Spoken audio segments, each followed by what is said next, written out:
আমি আজহারির ছেলে। ঠিক এই কথাটার যেমন ইনি প্রমাণ দিতে পারবেন না, ঠিক তেমনি এই ভিডিওটা দেখার পরও আর উনি ভন্ডামি করতে পারবেন না। Nora Fatehi. হুজুর কে এই নোরা ফাতেহি? যে হচ্ছে একজন কানাডিয়ান ডান্সার। কানাডার ডান্সার না মানে ঠিক কথাটা বুঝতে পারলাম না, একটু ক্লিয়ার করে বলবেন। এক কথায় বলিউড আইটেম গার্ল। আজকের ভিডিওটা একটু অন্যরকম হতে চলেছে, আশা করি আপনারা সম্পূর্ণ ভিডিওটা মনোযোগ সহকারে দেখবেন এবং ভিডিও শেষে সুন্দর একটা কমেন্ট করে যাবেন। প্রেম করা জায়েজ, বরং মাঝে মাঝে প্রেম করা ফরজ। ইনি হইতেছেন বর্তমান সময়ে আলোচিত টিকটক বক্তা, যার নাম হইতেছে আবু আব্দুল্লাহ মোহাম্মদ। কেন জানি আমার মনে হলো এনার নামটা পুরোটা একটা ফেক নাম, তারপরেও আজকের ভিডিওতে তাকে চেনার স্বার্থে আবু আব্দুল্লাহ মোহাম্মদ তার এই নামটাই থাকবে। প্রেম করা অনেকে হারাম মনে করে, কিন্তু আসলে কিন্তু প্রেম করা হারাম না।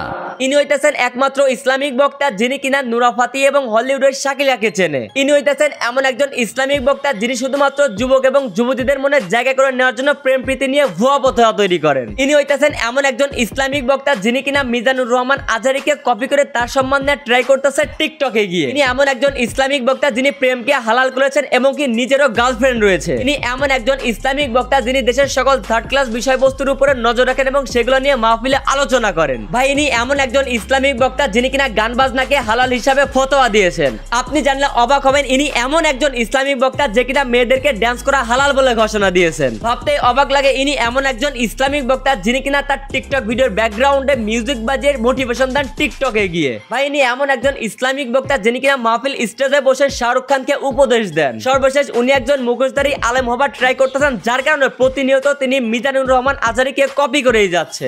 Small people talk about people. Small people talk about people. ক্ষমতার অহংকার দেখাবি না, ক্ষমতার অহংকার দেখাবি না। আধারে ভয় পেও না, আধারে ভয় পেও না।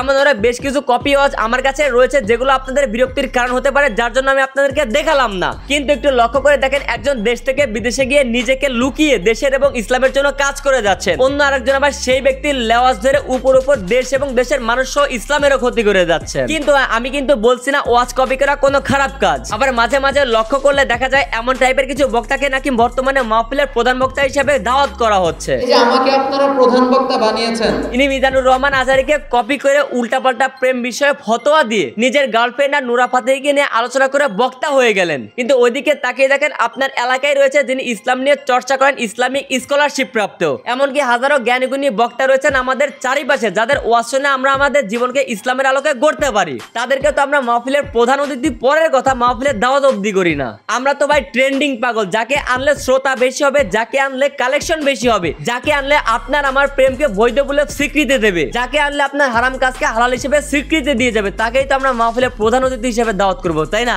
রোজা রেখে গার্লফ্রেন্ড অথবা বয়ফ্রেন্ডের সাথে কথা বললে রোজা ভেঙে যাবে না। দুনিয়ার কোন আলেম আমার মনে হয় না এর কথার সাথে সম্মত হবে। গার্লফ্রেন্ড বয়ফ্রেন্ড কথা বললে রোজা ভাঙবে না, এটা তো পরের কথা ভাই। গার্লফ্রেন্ড আর বয়ফ্রেন্ড একে অপরের দিকে তাকালেও গুনাহ হয়। আর আমাদের এই বক্তা আসছেন প্রেমকে জায়েজ করতে। প্রেম করা জায়েজ, বরং মাঝে মাঝে প্রেম করা ফরজ। তিনি হয়তো এই বক্তব্যটা স্বামী স্ত্রীর উদ্দেশ্যে দিয়েছেন, কিন্তু উপস্থাপনটা করেছেন বিতর্কিত করার জন্য, যেটা আর অন্য কেউ নয়, উনি নিজেই কাটসাট করে নিজের টিকটক আইডিতে আপলোড করেছেন, যেন মানুষ বিভ্রান্ত হয়ে তাকে নিয়ে আলোচনা করে। প্রমাণস্বরূপ আমি এখন দেখাতে পারি ইনি সম্প্রতি আলোচনায় আসার জন্য এসএসসি পরীক্ষার্থীদের নিয়ে একটা উপদেশমূলক বক্তব্য দিয়েছেন। চলুন সেটা দেখে আসা যাক। আমার গার্লফ্রেন্ড যদি এসএসসি এক্সামিনেশনে ফেল করে, ইমিডিয়েটলি তাকে একটা মেসেজ ড্রপ করো। সে যেন স্ট্রেট ফরওয়ার্ড তার বাবাকে বলে, ড্যাডি আমার দ্বারা আর পড়াশোনা হবে না, একটা ছেলেকে আমি অনেক লাইক করি, তার সাথে বিয়ে দিয়ে দাও, সুখের সংসার করি। সুবহানাল্লাহ পড়ে। তাহলে এনার কথা হচ্ছে প্রেম করার পর কোন একটা অজুহাতে পড়ে যদি আমরা লাস্ট স্টেপে বিয়ে করে ফেলি তাহলে আমরা সুবহানাল্লাহ বলতে পারি। তার মানে আমরা ঘুরিয়ে পেঁচিয়ে হুজুরের কথায় এটাই বুঝতে পারলাম যে প্রেম প্রীতি হইতেছে জায়েজ যদি তার লাস্ট স্টেপ বিয়ে হয়। আমার গার্লফ্রেন্ডকে আমি কিছু ইসলামিক বই গিফট করেছিলাম, and after a few days সেগুলো স্টাডি করার পর সে আমার সাথে ব্রেকআপ করে দিয়েছে। ইসরে হুজুর, তাহলে লাস্ট স্টেপ অবধি হুজুর আপনি তো মেয়েটাকে বিয়ে করলেন না, তাহলে বিয়ের আগে কেন অন্য একটা মেয়ের সাথে আপনি সম্পর্ক করে তার সাথে কথাবার্তা চালু করলেন? এটা কি হুজুর হালাল প্রেম? যে প্রেম করা অনেকে হারাম মনে করে, কিন্তু আসলে কিন্তু প্রেম করা হারাম না। হুজুরের ফতোয়ার কাছে হুজুরের কর্মকাণ্ড সব ঠিকই আছে, তা হুজুর আপনি নুরা ফাতেহি সম্পর্কে কতটুকু রিসার্চ করেছেন? নোরা ফাতেহি তার হাজবেন্ড হিসেবে এমন একজনকে প্রেফার করে যে আল্লাহকে ভয় করে। এই তত্ত্বটার সূত্রপাত কি হুজুর আপনার নিচের দুইটার আলু চালু না ভদ্র মতো আর তো কথা বলতে পারলাম না আপনার যে চাল চলন। মেয়েদের জন্য গান গাওয়া জায়েজ।